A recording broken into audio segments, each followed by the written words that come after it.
Assalamualaikum semua. Good.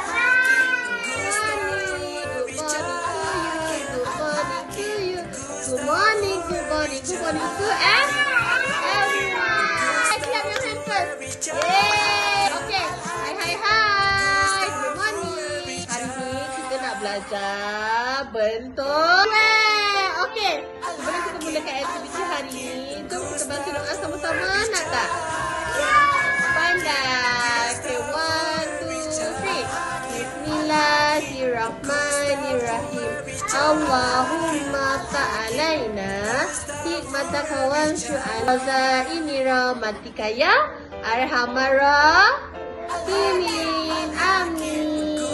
If you happy, clap your hands. If you happy, clap your hands. If you happy, clap your hands. Clap your hands. If you happy, clap your hands. If you angry, stomp your feet. Go stomp. If you angry, stomp your feet. If you angry, stomp your feet. If you say what?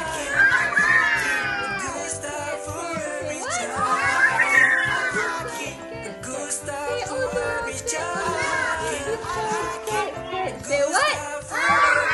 Wow, good job. Okay, sit down everyone. Good job. Okay, hari ni kita nak belajar shape square. Okay, ingat tak minggu lepas kita belajar apa? Green square. Good job. Okay, ini bentuk square. Good job. Okay, tengok teacher ada sponge. Tengok sponge ni warna apa? Warna green. Good job. Okay, tengok shape dia. Shape apa ni? Square. Sama tak? Sama. Good job. Okay, tengok kita ada Lego. Lego ni warna apa? Warna apa? Panda. Okay, tengok. Warna Lego ni warna apa? Green. Sama tak? Dengan dia punya sponge.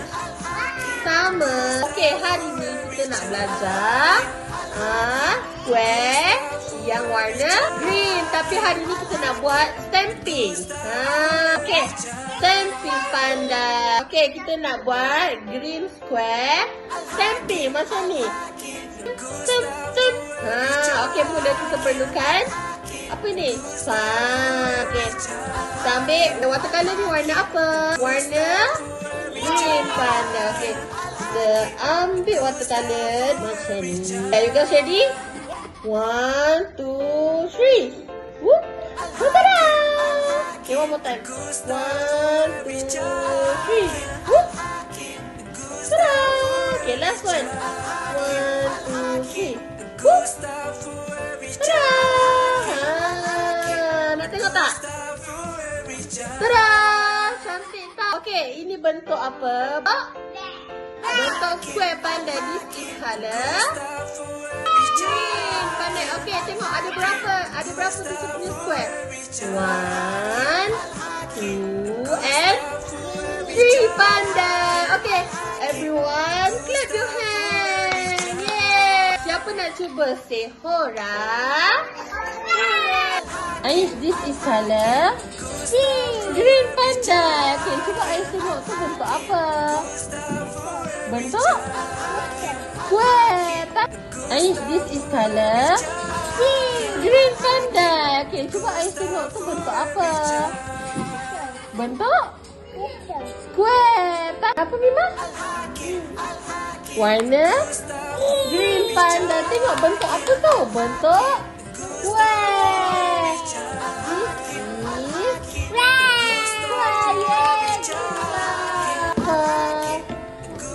Warna green. This is color green panda. Nasa tengok bentuk apa tu? Bentuk square. Square bentuk apa Nazia? Panda. Hora. Panda. Ini warna apa? Warna green. Panda. This is green square. This is what? Green square. Yeah, clap hand. Yeah, hora. Uzi, ini warna apa? Warna green. Tengok bentuk ni warna apa? Bentuk apa? This is green panda. Kelihatan? Yay. Warna panda. Ini bentuk panda. This is green panda.